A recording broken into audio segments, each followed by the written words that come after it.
தத்துவம் இல்லாத நபர்கள் ரசிகர்களை தான் உருவாக்குவாங்கன்றதுக்கு உங்களுக்கு சான்று கொடுத்துட்டேன்.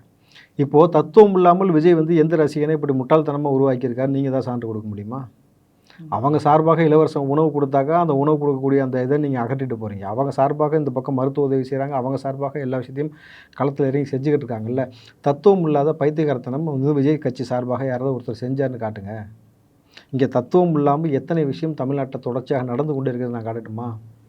சொல்லுங்கள் பாப்பா. தத்துவம் இல்லாமல் இவர்கள் என்ன செஞ்சாலும், உதாரணத்துக்கு சொல்கிறேன், செந்தில் பாலாஜி குற்றவாளி, அரெஸ்ட் பண்ணணும் சொன்ன போல திமுக அத்தனை பேர் குற்றவாளின்னா. செந்தில் பாலாஜி குற்றவாளி கிடையாது, தியாகின்னு சொன்னார் முதலமைச்சர். உடனே தியாகின்னு நானுங்க. செந்தில் பாலாஜியை கண்டித்து அனைத்து கட்சி கூட்டம் வந்து கண்டன ஆர்ப்பாட்டம் போடுங்கன்னு கோயம்புத்தூர் அனைத்து கட்சி ஆர்ப்பாட்டம் பண்ணாங்க.